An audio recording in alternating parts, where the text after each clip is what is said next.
Puji Tuhan. Mari kita akan belajar sesuatu yang menjadi satu rangkaian tema firman Tuhan yang sudah disampaikan pada minggu yang lalu. Apa tema firman Tuhan pada minggu yang lalu? Tinggallah di Yeriko, ya. Tinggallah di Yeriko dan pulihnya dignity. Harga diri, martabat, standar hidup atau nilai-nilai hidup kita sebagai orang percaya. Kita tahu ada 3 hal yang penting. Yang pertama, kita harus bersedia dinaungi, saudara. Bersedia dinaungi, bersedia dinaungi.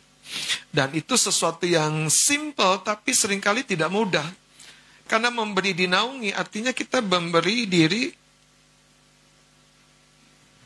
sepertinya. Kita ada dalam tanda kutip. Kita ada dalam kendali seseorang. Tapi sebetulnya tidak begitu. Kita bersedia diayomi. Yang kedua, bersedia menjadi terbatas. Kalau kita habis jatuh, lutut kita luka, butuh waktu untuk pulih, baru kita bisa pakai untuk berlari kembali. Sekalipun Anda seorang atlet, jati dirimu tetap atlet. Tetapi ada fase di mana yang namanya pulih.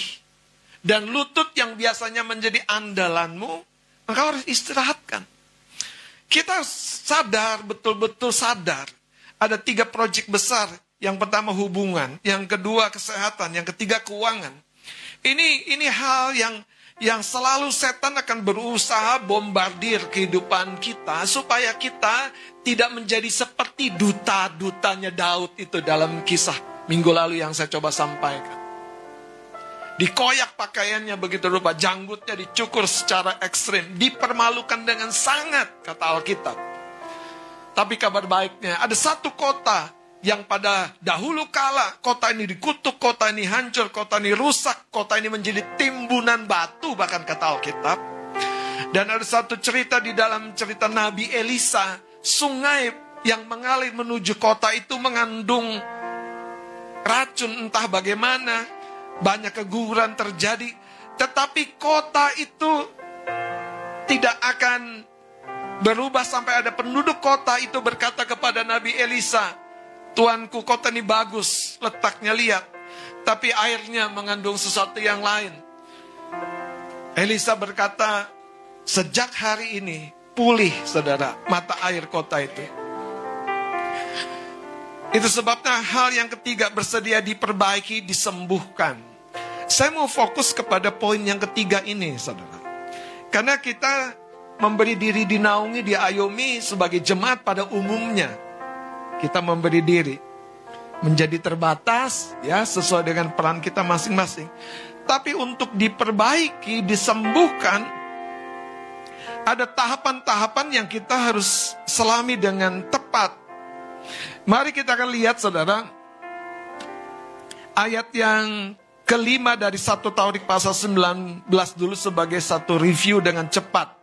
1 Tawarik 19 ayat yang kelima. 1 Tawarik 19 ayat yang kelima. Saya akan baca ya. Ketika mereka berjalan pulang, diberitahukan kepada Daud tentang orang-orang itu. Lalu disuruhnya orang menemui mereka. Jadi orang-orang yang dipermalukan ini belum sampai ke kota, ke kerajaan. Daud segera mengirim utusan kepada orang-orang untuk menemui mereka. Sebab lihat catatannya, kenapa ada orang diutus dengan segera?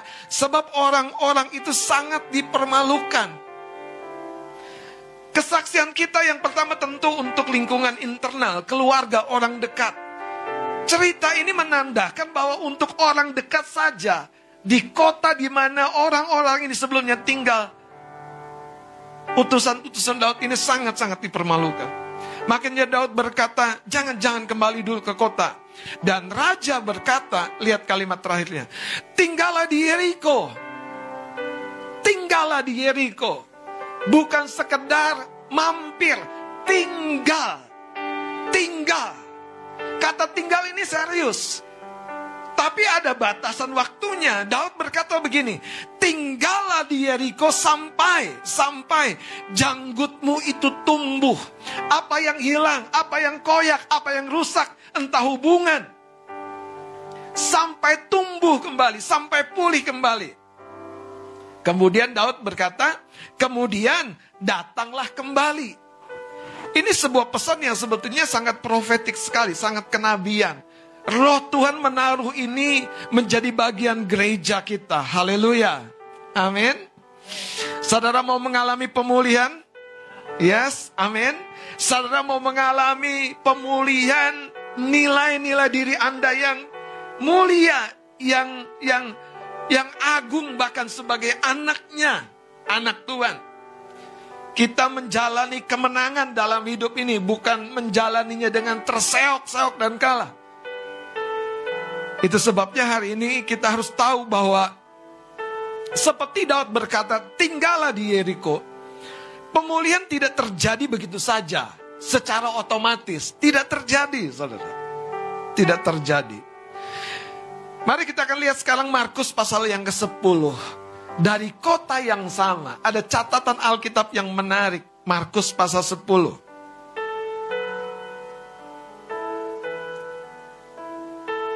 Ayat yang ke-46. Markus pasal yang ke-10 ayat yang ke-46.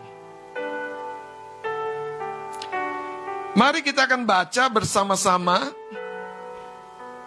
Ayat 46 pria dan bergantian ayat 47 wanita. 2, 3. Lalu tibalah Yesus dan murid-muridnya di Yeriko. Dan ketika Yesus keluar dari Yeriko bersama-sama dengan murid-muridnya dan orang banyak yang berbondong-bondong, ada seorang pengemis yang buta bernama Bartimeus, anak Timeus, duduk di pinggir jalan. Bahwa itu adalah Yesus dari Nazaret. Mulailah ia berseru, Yesus anak Daud, kasihanilah aku. Banyak orang menegurnya supaya ia diam. Namun semakin keras ia berseru, anak Daud, kasihanilah aku. Lalu Yesus berhenti dan berkata, panggillah dia. Mereka memanggil orang buta itu. Kata kepadanya, kuatkanlah hatimu, berdirilah, ia memanggil engkau. Lalu ia menanggalkan jubahnya. Ia segera berdiri dan pergi mendapatkan Yesus. Tanya Yesus kepadanya, apa yang kau kehendaki supaya aku berbuat bagimu? Jawab orang buta itu, Rabuni, supaya aku dapat melihat. Sama-sama. Lalu kata Yesus kepadanya, pergilah, imanmu telah menyelamatkan engkau. Pada saat itu juga melihatlah ia. Lalu ia mengikuti Yesus dalam perjalanannya. Kiranya di tahun ini pengalaman yang dialami Bartimeus dialami oleh setiap kita. Pengalaman dalam bentuk apapun, dalam bentuk hubungan, dalam bentuk kesehatan, keuangan, mimpi-mimpi dan harapan-harapan goal kita di tahun ini terjadi. Yesus berkata, apa yang kau kehendaki supaya aku perbuat? Yesus sekarang menyodorkan dirinya. Tapi pertanyaannya kembali kepada apa yang kita punya di hati kita. Nah, ini yang saya mau sampaikan, saudara. Kalau Anda berpikir bahwa Tuhan akan melakukan bagiannya, iya dan amin, dia pasti. Cuman masalahnya kita merespon dengan tepat tidak? Kita datang kepada dia dengan cara yang tepat tidak? Bartimeus mengalami kendala karena dia buta. Buta yang dialami Bartimeus membuat dia tidak bisa berjalan dengan navigasi yang sempurna. Tetapi telinganya menjadi satu instrumen yang dia selalu gunakan untuk mengenali apa yang terjadi, situasi seperti apa di sekelilingnya. Dan ketika orang banyak berbondong-bondong lewat dekat di mana Bartimeus ada, dia bertanya, betul? Betul? Ya, mulailah ia berseru, Yesus anak Daud, kasihanilah aku. Saudara, dalam cerita ini kita harus mengambil sebuah sikap yang sama seperti yang dimiliki Bartimeus.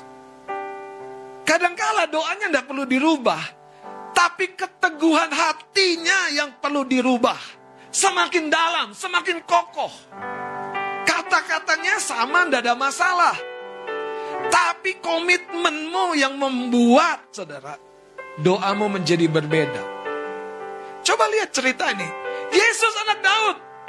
Yesus anak Daud, kasihanilah aku. Dan berkali-kali Bartimeus berseru, bahkan murid-murid berkata, ini mengganggu kita nih, mengganggu pelayanan kita nih, mengganggu perjalanan kita nih. Tapi situasi yang sepertinya menolak harapan yang cuma aku yang memperjuangkan diriku. Banyak orang berpikir tidak peduli, tidak ada yang dukung. Bagaimana Bartimeus? Tapi Bartimeus menjadi sebuah pesan buat kita. Sekalipun orang tidak peduli, Yesus selalu peduli. Makanya jangan berhenti, saudara. Jangan berhenti. Pesan firman Tuhan pada ibadah Pastuti kemarin, kita harus bertekun, saudara, mengangkat obor. Hal yang besar Tuhan sudah percayakan menjadi kesaksian. Bertekun. Ada tiupan hembusan angin yang keras, itu bicara situasi dan keadaan yang tidak ideal untuk kita cari Tuhan. Tapi jangan menyerah. Guncang bahu kanan kirimu, katakan, kita tidak akan menyerah. Bun, goncang bun. Kita tidak akan menyerah. Bartimeus siapa yang mendukung? Bartimeus siapa yang membantu dia? Tidak ada. Tetapi Bartimeus memposisikan dirinya. Momentum ini tidak boleh lewat. Kesempatan ini tidak boleh lewat. Harapanku ada pada satu pribadi yang namanya Yesus.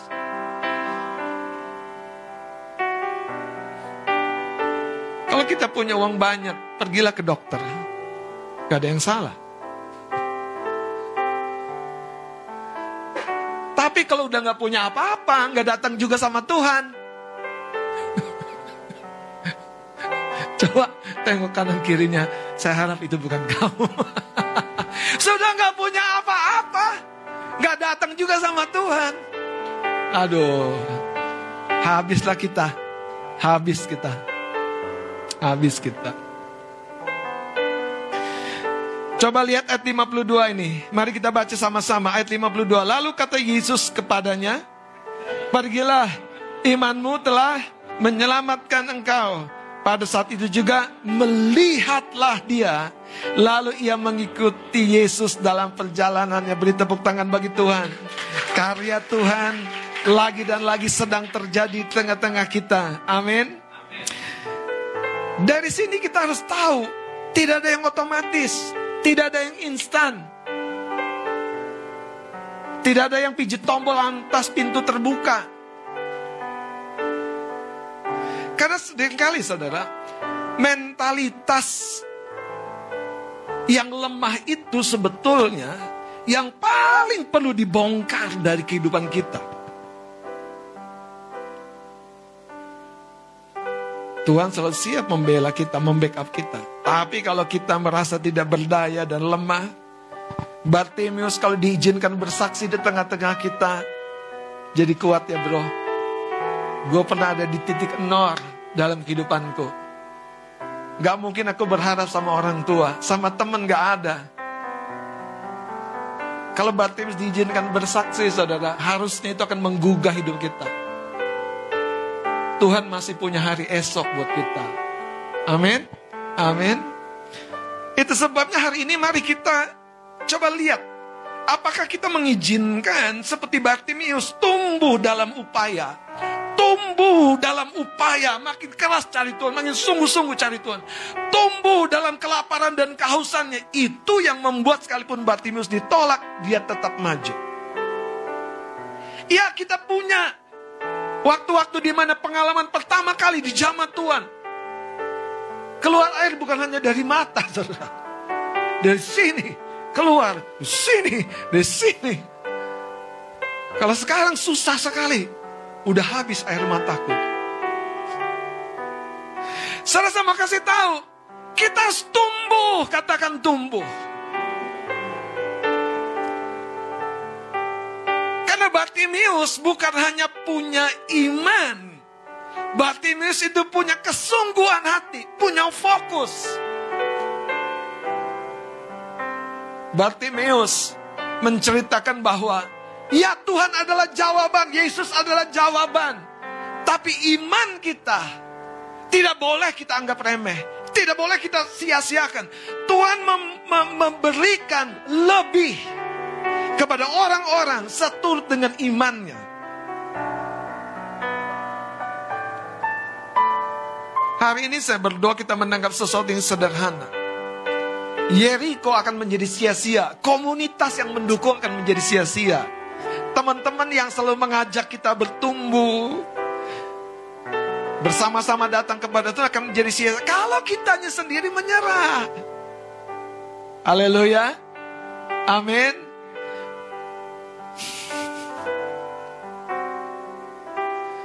Katakan, aku mau bertumbuh. Tema kita tinggallah di Yeriko, tumbuh dan pulih.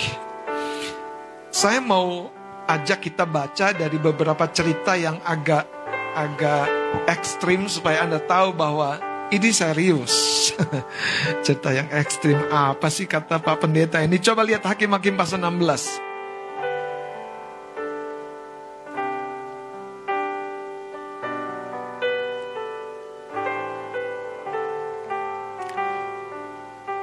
Ayat 20 tolong salah seorang baca sampai ayat 22.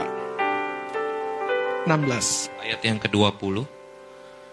Lalu berserulah perempuan itu, orang Filistin menyergap engkau, Simson. Maka terjagalah ia dari tidurnya serta katanya, seperti yang sudah-sudah, aku akan bebas dan akan meronta lepas. Tetapi tidaklah diketahuinya bahwa Tuhan telah meninggalkan dia. Saudara lihat ayat 20 ini, Simson seorang yang diurapi Tuhan. Tapi seiring dengan waktu dia tidak tahu ada perangkap dan jebakan yang sedang, saudara, bekerja di dalam hidupnya. Dan sayangnya, Simson semakin luluh, semakin jauh dari Tuhan. Kenapa? Karena fokusnya hanya kepada kesenangan dirinya sendiri. Dan ketika dia berjumpa dengan Delila itu agennya orang Filistin. Anda tahu, seringkali Anda berjumpa dengan sesuatu yang sepertinya bukan apa-apa. Tapi itu dibalik semuanya itu ada sesuatu yang akan menarik Anda makin surut, makin hilang, makin mundur, makin kehilangan Tuhan. Dan ujungnya kita ditaklukkan oleh musuh. Baca sekarang ayat 21 dan 22. Ayat 21, orang Filistin itu menangkap dia, mencungkil kedua matanya. Mencungkil kedua matanya. Bartimeus buta. Simson buta. Tapi ada kesamaan dari dua pribadi ini yang kita akan lihat pada hari ini. Lanjutkan. Dan membawanya ke Gaza. Ya. Di situ ia dibelenggu dengan 2 rantai tembaga dan pekerjaannya di penjara ialah menggiling. Simson bedanya, dia harus menanggung konsekuensi di satu tempat yang paling tidak nyaman. Dibelenggu dalam keadaan mata buta, tidak diobati, dibiarkan, makin hilang identitasnya, makin kehilangan kepercayaan dirinya. Makin lupa bahwa dia nazir Allah. Makin lupa dia dulu begitu kuat. Dan pekerjaannya jadi seperti, Anda kalau baca pekerjaannya itu menggiling apa? Apa? Menggiling apa yang gak ditulis ya? Anda tahu, kalau mereka punya penggilingan itu yang biasanya menarik atau menggerakkan rotasi penggiling itu, entah lembu, entah keledai. Dan Simson jadi begitu rendah, begitu hina, begitu tidak dianggap. Seperti utusan Daud. Tapi ceritanya berbeda di ayat yang ke-22. Tolong lanjutkan Mas Adi. Tetapi rambutnya mulai tumbuh pula sesudah dicukur. Sepertinya kecil ya. Tetapi rambutnya tumbuh pula. Bahasa Inggrisnya tuh unik. Tetapi rambutnya mulai tumbuh pula sesudah dicukur. Bahasa Inggrisnya begini kalau saya ungkapkan. Bagaimanapun rambutnya tumbuh. Saudara tahu gak sih? Di setiap kehancuranmu, engkau masih punya modal yang Tuhan sisakan. Makanya di setiap kehancuranmu, kalau engkau izinkan yang hilang itu tumbuh pula dari bawah harapanmu, engkau akan melihat Tuhan selalu di pihakmu. Simpson sudah begitu koyak harga dirinya. Simpson bukan hanya kehilangan matanya, kehilangan hidupnya, kehilangan kekuatannya. Simpson kehilangan harga dirinya. Saya mau kasih tahu saudara. Kenapa orang tidak tahan kalau dibully? Karena dia merasa diinjak-injak harga dirinya. Sekalipun maaf nih, saya contohkan aja. Kita wong deso banget gitu ya. Naik lift aja ragu-ragu terus gitu. Naik tangga eskalator tuh selalu jatuh lagi. Nunggu orang sepi baru kita naik. Tapi ada orang yang baik begini, Mas, saya temenin Mas. Kita enak gak? Tapi kalau ada orang yang videoin kita waktu begitu, terus dikasih caption, maaf nih, deso. Tuh kan kita dibully banget kan. Terus hancur gak harga diri kita? Ya Tuhan, ada orang yang nggak tahu dari mana. Poinnya apa sih begini? Harga diri itu lebih penting daripada sebatas identitas. Mari kita lihat Simpson ini. Setelah dicukur bagaimanapun, rambutnya mulai tumbuh pula. Nanti saya mau tolong teman-teman. Kita tidak mungkin menggapai hal yang besar kalau kita tidak tumbuh. Kita tidak mungkin menggapai pemulihan yang hebat dalam keuangan kesehatan, dalam hubungan, kalau kita tidak tumbuh. Kita harus tumbuh pula. Dan kita tahu kan ceritanya setelah rambut Simpson tumbuh, Simpson melihat sesuatu dengan cara yang berbeda. Ketika dia di tengah-tengah keriuhan orang Filistin, raja-raja yang lagi berpesta, dia sadar ada panggilan yang sejati dalam dirinya sebagai anak Tuhan. Aku gak boleh hidup dengan seperti ini. Itu sebabnya dia berseru kepada Tuhan dan Tuhan memberikan kekuatannya kembali. Tapi itu dimulai ketika bagaimanapun rambutnya mulai tumbuh sesudah dicukur. Mari kita akan lihat Kolose pasal 2 ayat 6 dan 7. Tolong Bang Adit boleh baca. 7. Iya. Kamu telah menerima Kristus Yesus Tuhan kita. Karena itu hendaklah hidupmu tetap di dalam Dia. Tetap di dalam Dia. Kalau kita mengalami Tuhan di tempat ini, tetaplah saudara tumbuh. Amin. Haleluya. Kalau kita mengalami pertumbuhan rohani di Karsel kita, tetaplah kita. Di dalam hubungan kita dengan pemimpin-pemimpin kita, tetaplah. Lanjut. Hendaklah kamu berakar di dalam Dia dan dibangun di atas Dia. Hendaklah kamu memiliki satu akar yang dikatakan di dalam, bukan yang lain, tapi di dalam sumber yang sudah membuat engkau pulih. Dan sekarang engkau mau tumbuh, dikatakan di dalam Tuhan, di dalam Dia, di dalam Yesus Kristus. Dan selanjutnya dibangun di atas Dia. Lanjut. Hendaklah kamu bertambah teguh dalam iman yang telah diajarkan kepadamu. Dan hendaklah hatimu melimpah dengan syukur. Kekasih Tuhan, kadang-kadang kita berpikir Tuhan tidak dengar doa kita. Iman kita yang menentukan. Kadang-kadang kita berpikir Tuhan kok lambat banget menjawab doa kita. Iman kita yang menentukan. Haleluya. Kadang-kadang kita berpikir, Tuhan kok tidak segera melawat hidup kita, melawat keluarga kita. Kehausan dan kelaparan rohani kita yang menentukan. Utusan Daud tinggal di Yeriko. Daud berpesan sampai tumbuh kembali janggutnya. Itu kehormatan bagi orang-orang di Timur Tengah.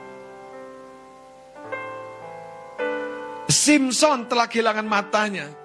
Rambutnya dipotong. Simson ada di perbudakan. Tapi tumbuh kembali. Hari ini, apapun situasimu, ayo kita tumbuh. Waktu engkau tumbuh, engkau akan melihat buah yang segera akan datang pada musimnya. Haleluya. Pertanyaannya bagaimana kita bisa tumbuh di kondisi seperti Simson sekarang. Saya berdoa ini kondisi yang ekstrim, saudara. Yang Anda tidak perlu lewati. Nggak ada yang ingat Anda seperti Simson, itu loh maksud saya. Kalau Anda di Yeriko, puji Tuhan. Saya mau beri satu resep yang Tuhan sendiri sampaikan. Supaya kalau hari ini pun sepertinya Anda belum ada di Yeriko, engkau bisa kuat, tumbuh, pulih, dan kembali mengalami Tuhan. Karena inilah juga yang sebetulnya Tuhan cari dari banyak orang. Satu ketika Yesus datang ke sebuah kota atau kampung yang namanya Betania. Dia singgah di rumah seorang yang akrab dengan dia, Yesus. Akrab dengan Yesus, yaitu Marta. Dan di sana ada juga Lazarus dan Maria. Alkitab mencatat berbeda ketika Yesus tiba di rumah itu. Marta sibuk menyambut rombongan yang datang bersama Yesus. Tapi Maria, apa yang dilakukan? Maria duduk dekat kaki Tuhan. Dan terus mendengar perkataan Tuhan. Dan ketika peristiwa itu terjadi, Marta bertegur kepada Yesus berkata, Guru, engkau tidak peduli. Yesus sebaliknya mengasihani Marta berkata, Marta, engkau sibuk, engkau khawatir. Cuma satu saja. Wow, hati-hati dengan hidup ini. Hati-hati dengan pilihan. Pelayanan pun jangan sampai menjadi sebuah kemasan aktivitas rohani yang di dalamnya tidak ada pertumbuhan. Jangan sampai pelayanan sepertinya kita orang rohani, tapi sebetulnya di dalam kita sedang mengalami kekeringan. Yesus memanggil kembali orang-orangnya untuk duduk dekat kakinya dengan kehausan dan kelaparan untuk belajar, supaya olehnya kita bisa tumbuh. Dan ketika kita tumbuh, seketika itu juga kita akan lihat hal-hal yang dulu belum terjadi, hal yang baru terjadi dan terjadi. Siapa Bapak Ibu yang entah kalau kita berjalan melihat sebuah pohon yang ketika tumbuh, akarnya itu bahkan membongkar aspal jalan. Akar itu bahkan membongkar rumah di sebelah di mana dia tumbuh. Masalahnya, karena pohon itu tumbuh. Tapi kalau pohon itu mati perlahan-lahan, mau akarnya besar, dia tidak punya kekuatan untuk membongkar lingkungannya yang menahannya. Saya berdoa kita akan membongkar lingkungan-lingkungan yang salah dalam hidup kita. Amin. Kita akan mulai dengan nilai-nilai yang baru dalam berbisnis, dalam membangun hubungan. Dan kita akan mengejar apa yang Tuhan rencanakan di tahun ini terjadi sepenuhnya dalam hidup kita. Rindukah Anda mengalami seperti yang Bartimeus alami? Rindukah kita mengalami apa yang kemudian Simson sekalipun sudah hancur, gagal, dipotong rambutnya, buta, tapi dia bisa jadi seorang yang menghancurkan Filistin pada waktu saat tiba kematiannya.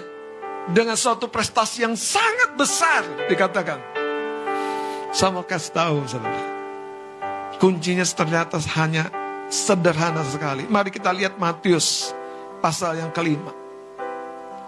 Apa yang membuat engkau dan saya tumbuh kuat? Apa yang membuat Bartimeus melawan situasi yang tidak memungkinkan? Apa yang membuat saudara Simpson sekalipun sudah kehilangan begitu banyak, dan yang paling utama itu harga dirinya, dia bisa bangkit kembali. Lihat Matius pasal yang kelima. Dari ayat yang ke-6, saya akan baca 2 ayat ini dengan ayat yang ketiga nanti. Berbahagialah orang yang lapar dan haus akan kebenaran, karena mereka akan dipuaskan. Jadi ternyata saudara, kelaparan dan kehausan kita, itu yang membuat kita tumbuh, bahkan di musim kering sekalipun. Di musim kita tidak dikunjungi, tidak dibesuk, tidak didoakan, tapi kita tetap tumbuh. Seperti siapa? Simpson, saudara. Di situasi yang paling rasanya tidak menguntungkan, tumbuh. Kelaparan dan kehausan ini, saudara, yang membuat setiap orang yang sekalipun lemah, dia akan mengalami kehadiran Tuhan yang akan menguatkan dia. Masalahnya lapar dan hausnya akan kebenaran. Kebenaran akan memulihkan. Kebenaran akan menguatkan kembali dia. Saya mau kaitkan dengan ayat yang ketiga sekarang. Dan ini dimulai ketika kita kembali ke titik yang kosong, tapi secara rohani sekarang. Hari ini yang kita bawa dalam korban, kita harus berkata, Tuhan, yang aku bawa ini juga daripadamu, bukan bangga-banggaan, bukan hebat-hebatan. Yang aku alami hari ini karena Engkau. Coba lihat saudara ayat yang ketiga, berbahagialah orang yang miskin di hadapan Allah, karena merekalah yang empunya. Waduh, besar banget ya. Dengan miskin di hadapan Allah, kita menjadi pewaris kerajaan surga. Besar banget loh. Artinya tidak ada yang tidak mungkin. Tidak ada yang tidak mungkin masuk akal. Semuanya masuk akal. Tapi itu dimulai ketika kita miskin di hadapan Allah. Makanya cerita Bartimeus itu muncul. Apa yang membuat Bartimeus tidak melewatkan kesempatannya? Karena dia tahu dia tidak punya apa-apa. Saudara, hal yang penting dalam kehidupan rohani kita, selain komunitas yang kita belajar sebagai Yeriko tempat kita tumbuh, kita harus punya dan pelihara kehausan dan kelaparan rohani. Amin. Kita harus terus merasa aku butuh Tuhan, aku butuh Tuhan, aku butuh Tuhan.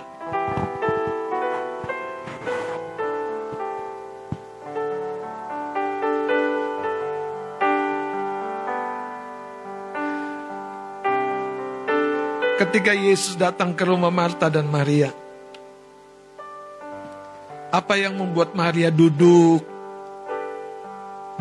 dekat kaki Yesus, dan tetap duduk dekat kaki Yesus, bukannya ngantuk loh.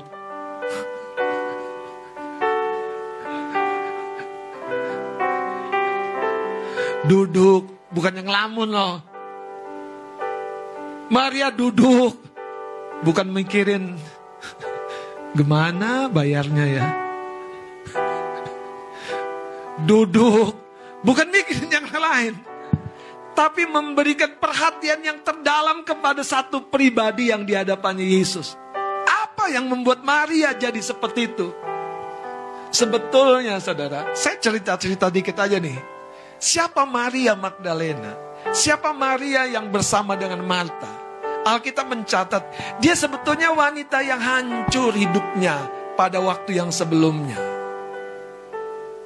Kalau Anda baca dengan jelas, dia wanita yang pernah dikuasai oleh 7 roh jahat.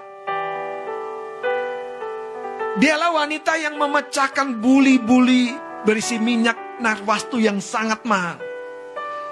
Dan Dialah wanita yang sebelumnya sama kehilangan harga dirinya. Kalau ini lebih ekstrim, menjual dirinya. Lebih ekstrim. Dan Maria yang sama ini telah kehilangan semuanya. Tapi waktu jumpa dengan Yesus, Tuhan, aku pikir hidupku gak akan bisa keluar dari masalahku. Aku pikir hidupku berakhir di kehidupan yang hancur, yang bobrok, yang tidak berguna, kehilangan harga diri, kehilangan semuanya. Aku pikir. Tapi entah saudara, kalau kita lihat cerita itu, Yesus menjumpai Maria. Pribadi-pribadi yang hancur ini, yang memiliki kehausan dan kelaparan yang begitu kuat. Makanya saudara, kalau hari ini kita mungkin di posisi seperti duta-dutanya Daud. Kita di posisi seperti Simson. Kita juga di posisinya seperti Bartimeus. Bahkan yang terakhir, kita di posisinya seperti Maria. Ini pesannya apa? Bagi Tuhan tidak ada kata terlambat. Bagi Tuhan tidak ada kata terlambat. Selama engkau mau tumbuh, nah ini tantangannya di sini nih. Karena tumbuh itu butuh komitmen. Ups. Tumbuh itu butuh berakar. Dan itu yang biasanya, itu dia Tuhan, itu yang agak susah buat hidupku. Kabar baiknya, Yesus itu datang ke rumah Marta dan Maria dan Lazarus. Yesus, anak Daud, dia datang. Kabar baiknya hari ini, Tuhan sudah merubah gereja. Gereja ada di hidupmu, gereja ada di hubunganmu, gereja ada di kondisi kesehatanmu, gereja ada di kondisi keuanganmu. Dan gereja itu bukan hanya saya, gereja itu kita. Kitalah Yeriko. Gereja itu pemimpin-pemimpin. Gereja itu saudara-saudara seiman yang Tuhan akan pakai membawa engkau mengalami perjumpaan dengan Yesus yang memulihkan hidupmu. Tantangannya pagi hari ini sederhana. Maukah kita berkata kepada Tuhan, Tuhan beri aku kembali kehausan. Satu kali saya janji pemuridan sama satu orang, itu hari Senin. Sampai sekre, hari Minggu habis pelayanan ini, habis ketemu orang lain, habis ada acara, sampai sekretariat itu di Tanah Kusir, ternyata dia sudah datang nungguin. Saya kaget dong, kan janjinya besok. Anda tahu gak jawabnya apa?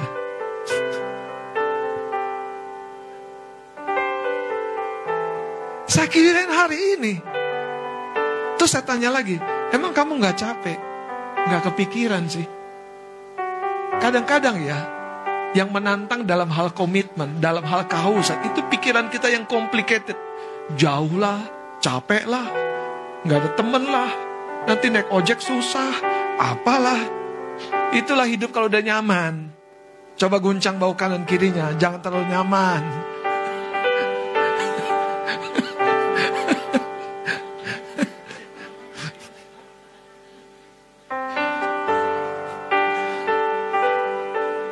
Ini sebelum kita doa ya, saya cerita dikit dulu. Waktu kami masih perintisan pelayanan, aduh sayang motor kami yang namanya Honda Grand Astrea itu udah kami jual sih, udah kami lepas, entah jual apa lupa. Jadi kalau jemput pelayanan doa hari Rabu, saya boncengan 3. Saya di depan, 2 orang lagi, para pelayan Tuhan di belakang. Sampai satu ketika, motor itu patah tengah. Ya wajar sih. Patah tengah, belum ada lagi ongkos yang cukup untuk menebusnya di bengkel. Udah diservis, udah dibenerin, gak sempat ditebus. Tapi pelayanan tetap jalan gak? Tetap. Tetap hadir gak? Tetap. Tetap berkomitmen gak? Tetap. Kasih tahu komitmen tuh lebih berharga. Komitmenmu tuh lebih berharga. Makanya kekasih-kekasih Tuhan, hidup kita nanti nih dengerin. Kalau udah nyaman, ya udah enak. Dulu kan dijemput tuh kalau rombongan dari mana-mana. Sekarang datang sendiri dengan iman. Iya kan? Besok bukannya datang sendiri, diwajibkan bawa jiwa. Loh, kita kan tumbuh kan? Tumbuh kan? Kalau gitu bang, aku harus beli mobil. Nah itu dong mikirnya begitu, benar. Haleluya.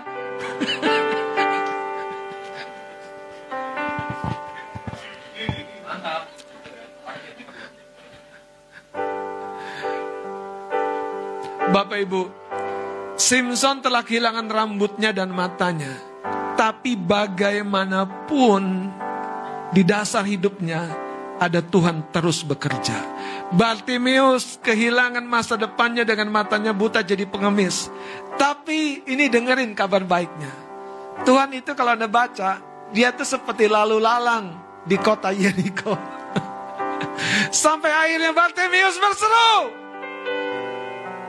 Saya mau dengar jemaat Tuhan berseru, Om, ayo kita ketemu pemuridan. Bang, ayo kita pemuridan, kita doa semalaman sama-sama juga, ayo. Saya mau ketemu Pak Pendeta, kita bikin persekutuan di rumahku, ayo. Pak Pendeta, kita mau bikin doa semalaman. Di rumah siapa lagi ya? Itu namanya kehausan dan kelaparan. Haleluya.